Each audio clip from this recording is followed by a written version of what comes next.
The dangerous myth of happiness, why running away, isn't self love. Good morning, everyone. Thank you for being here today. I recently had the extraordinary privilege of sitting down with Jacara Davis, a visionary whose work has fundamentally transformed our understanding of happiness and fulfillment. Jacara isn't just another wellness expert or self help guru.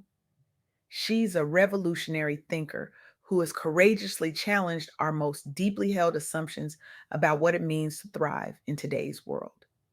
Her insights have liberated thousands of high achieving professionals from the exhausting cycle of achievement without fulfillment, particularly within Black communities where the pressure to excel often comes with devastating personal costs.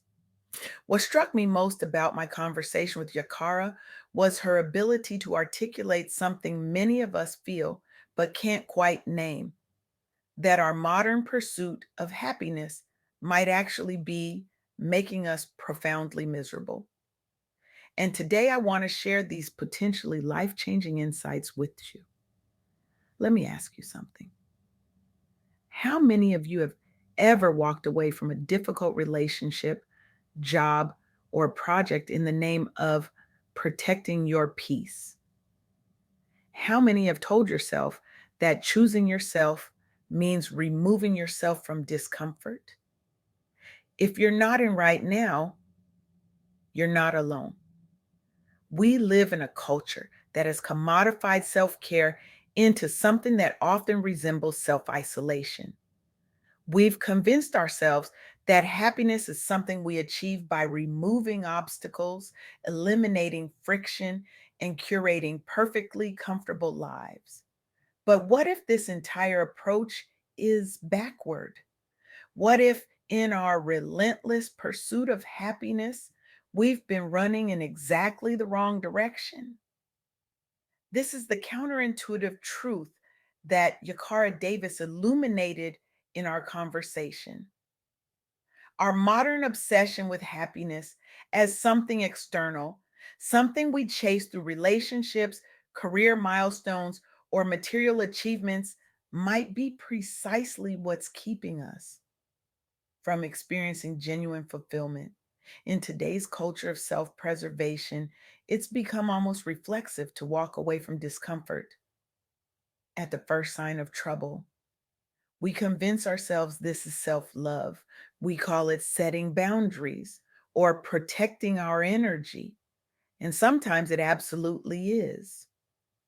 But there's a profound difference between setting healthy boundaries and simply avoiding anything that challenges us. True fulfillment, Yakara suggests, often comes not from escaping difficulty, but from staying present through it. The value of our connections isn't diminished by hardship. In fact, enduring tough times together can deepen those bonds and feed our souls in ways that fleeting pleasure never could. This insight fundamentally challenges how we think about happiness. It suggests that happiness isn't just a feeling we chase, but also a choice we make. How we respond to setbacks, how we nurture relationships, how we engage with meaning in our work and personal lives. Let me share three key insights from my conversation with Jakara that might transform how you think about happiness, especially for professionals and entrepreneurs navigating today's complex landscape. First, happiness is both a choice and a feeling.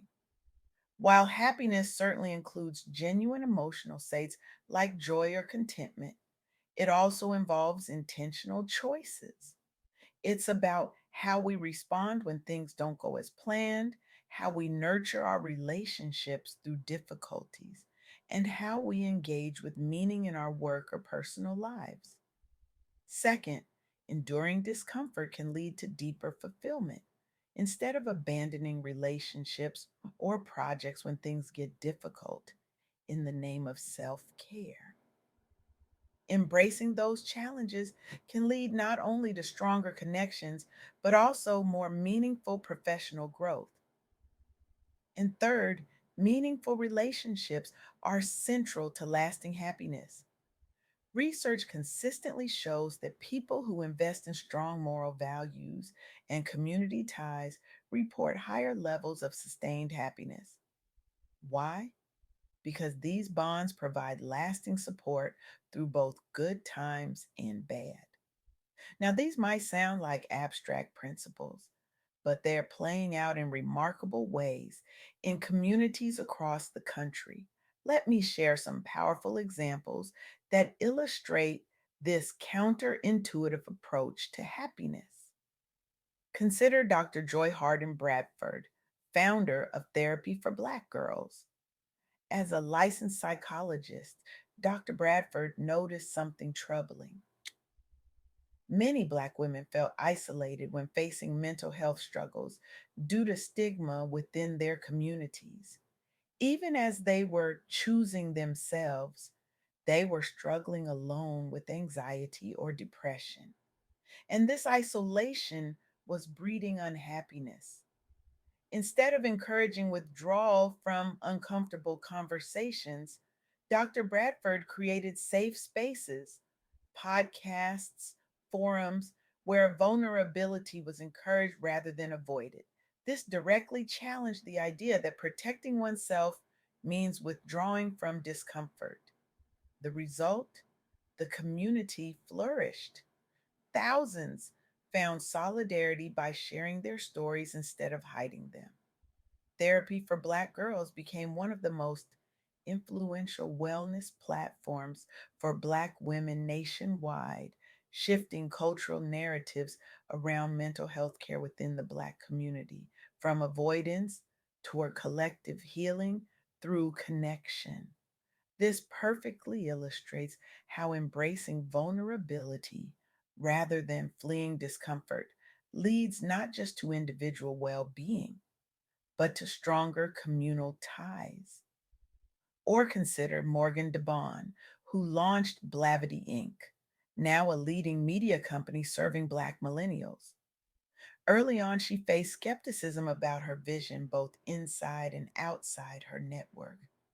Funding was scarce. Some partners left during tough moments. But instead of giving up on strained partnerships or pivoting at every setback, what we might call self preservation, Morgan invested time into repairing trust with co founders. She built new bridges across communities via events like Afrotech. The outcome?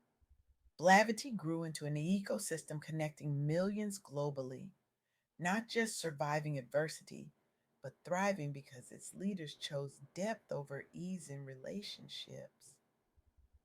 Morgan started Blavity after noticing mainstream media didn't reflect authentic stories from her peer group.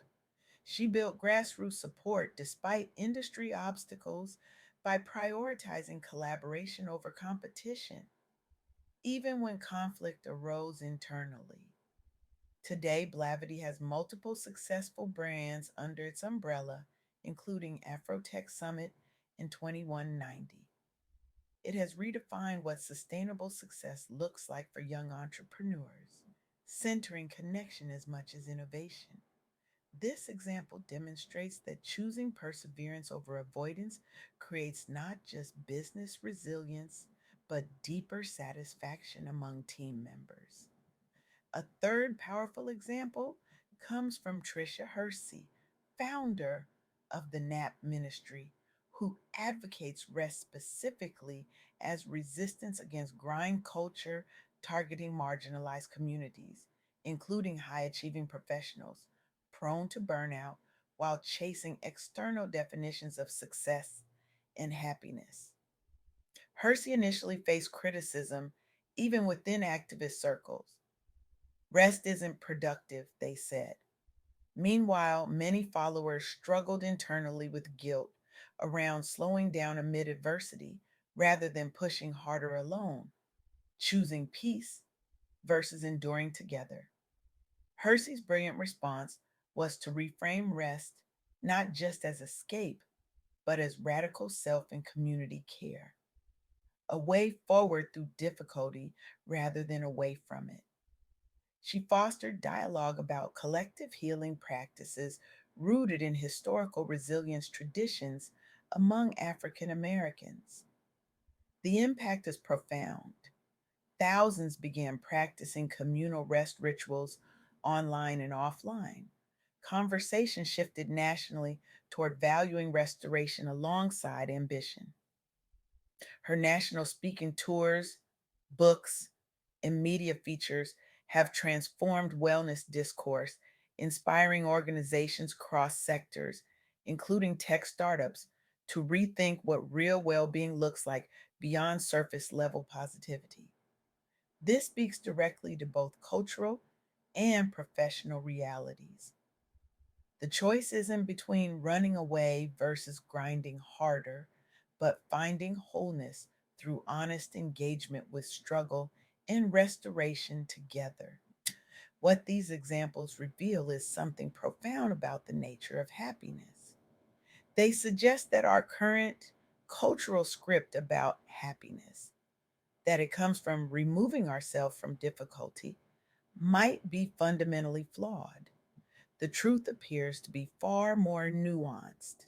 Happiness, real, sustainable happiness, seems to emerge not from avoiding discomfort, but from engaging with it meaningfully, not from walking away from challenges, but from working through them with others, not from protecting our peace at all costs, but from building peace that can withstand costs.